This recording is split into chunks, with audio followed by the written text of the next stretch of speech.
Hello, my name is LoganVredevoogd, and I'll be presenting on HR for a Competitive Advantage and Time Series.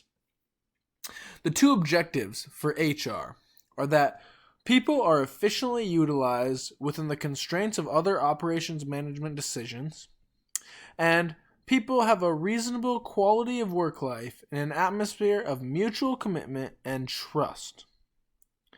These are in simple terms. When I say quality of work life, I mean that employees in our work atmosphere are reasonably safe and are paid fairly, but also our employees are subject to a certain level of physical and mental respect. These traits are hard to measure, but it is important that those in HR understand the responsibilities they are given. Mutual commitment is that both the employee and managerial staff are both trying to achieve and work on maintaining the quality of life deserved by the staff. Mutual trust comes from well-documented, easily understood employment policies that honestly implement the satisfaction of the management team and the employees. When there's a mutual respect for each other, the management team can work seamlessly to put in place a high degree of quality of life in a firm, and mutual trust will generally be easy to come by. Constraints on human resource strategies. Product mix. When it comes to product mix, many products are seasonal and can affect HR due to the stability of employment. If an employee is only hired for a few months, it is going to dramatically affect the efficiency and effectiveness of the employee. The work ethic of someone on a 3-month contract is substantially lower than someone who has a secure job. Technology, equipment, and processes can affect HR due to safety and job content. Technology and equipment decisions impose substantial constraints to HR. If companies switch to technology and equipment that is complicated and dangerous to use, it could ultimately impact the well-being of the employee and may prevent some employees from having a high quality of life at the facility. Layout decisions. The layout decision of a facility can often influence HR and affect the employee's well-being. If it takes an employee 30 minutes just to begin work due to the layout of a facility, and an extra 30 minutes just to leave and get to their car, it is going to be substantially more wear on the employee. And if companies can streamline the space between these operations or completely change up their layout altogether, it could help the employees with quality of work life. Labor planning. Determining staff policies that deal with employment stability, work scheduling, and work rules. Employment stability.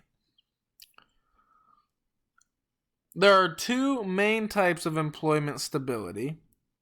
The first is following demand exactly. These are policies put in place. Following demand exactly is crucial to not overspend and to have enough employees to handle volume. Keeping demand constant will tie your production to labor costs. A company may need to invest more in hiring and layoff costs and perhaps may need to invest in a premium wage to get employees to work for a company that has unstable employment. In the long run, the best policy all depends on what business you have. The next policy is to hold employment constant. This brings me right into holding employment constant, because this policy could be the most efficient for a company that wants to maintain a trained workforce and wants to keep hiring and layoff costs low, as well as unemployment costs. The trade-off here is that when demand is high, the current unemployment may not be able to handle the demand. And then when demand is low, a company may be spending too much on labor and may draw into a deficit.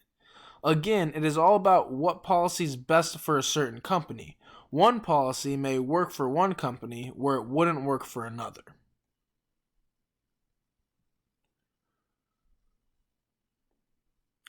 Work schedules. The standard work schedule is still a normal 8-hour work day for 5 days a week, usually starting at 9 a.m. and ending at 5 p.m. But normal work weeks can vary as long as employees are coming in 5 days a week for about 8 hours. A new popular schedule is called flex time. Flex time allows employees to determine their own schedule. This policy allows for more independence in the work schedule by employees. Many companies have found flex scheduling as a low-cost fringe benefit to employees. The problem is that many companies cannot use this type of scheduling. Many facilities need full employment to run efficiently. For example, if a restaurant is full and only 6 out of 8 waiters come in, people aren't going to be waited on efficiently, and many may walk out. Another example would be a plant machinery that needs 3 people to run it. If only 2 people were to come in one day, that machinery wouldn't be able to be used, and 2 people would be being paid for a job that cannot be completed. The way this type of scheduling works is employees will be given a normal schedule and will be required to come in on certain days, but may be scheduled at 8 and allowed to come in between 2 hours early and 2 hours late. Flexible work week. This is another option. This plan shortens the amount of days you work, but stacks the extra time onto remaining days. Instead of working 5 8-hour days like a normal week, employees will be required to work longer 10 to 12-hour days, 3 to 4 days a week. Someone who works 12-hour shifts will work 3 days one week and 4 days the next to even it out. The last is part-time status. This option is looked fondly upon by those in the service industry that need much more employees during some part of the day than others. Firms often hire part-time employees to reduce the cost of fringe benefits.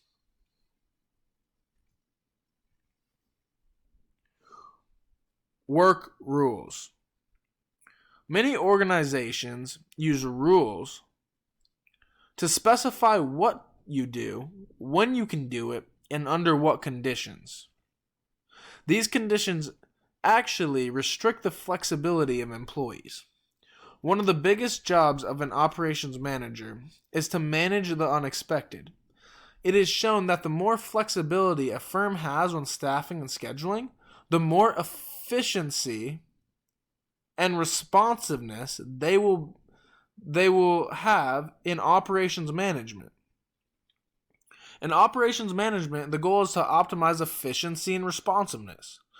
Operations managers should aim to actually increase flexibility. They can do this by reducing policies and building morale with their employees. This will in turn result in a more efficient and more responsive staff. All in all, fewer job classifications and work rule constraints will lead to a more efficient and flexible workforce that will achieve a competitive advantage.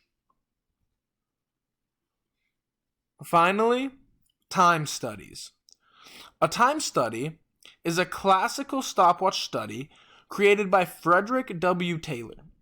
It is simply a process of timing a worker's performance and using it to set a standard.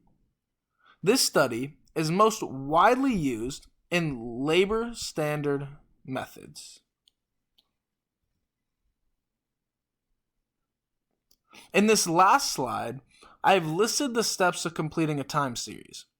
Although it seems easy, it is actually very complicated. First, you must define the task to be studied. Next, you must divide the task into elements. Each element must take up at least more than a few seconds of time. Then you must decide how many times to measure the task or how many samples are needed. Then you will need to record your findings for each element, time, or rating.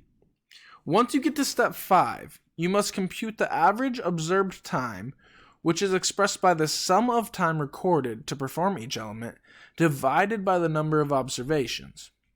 Once this is complete, you then calculate the normal time, which is the average observed time multiplied by the performance rating factor. This factor adjusts the average observed time to that of what a trained employee should be expected to accomplish. The next step is to add the normal times to each element to develop a normal time for the task. The last step, step 8, is to compute the standard time, which is equal to normal time divided by 1 minus the allowance time. Allowance time is the percentage of time an employee is given to use the bathroom, water fountain, and other facilities. Once all these steps are complete, you have successfully completed a time series. Time series are very important when it comes to how much time an employee has to complete a task. This data is used to make a firm or company more efficient and effective. Thank you so much. I really hope that you enjoyed my presentation, and although the class is over, I've really enjoyed it, and I hope to have another class with you sometime. Thank you so much.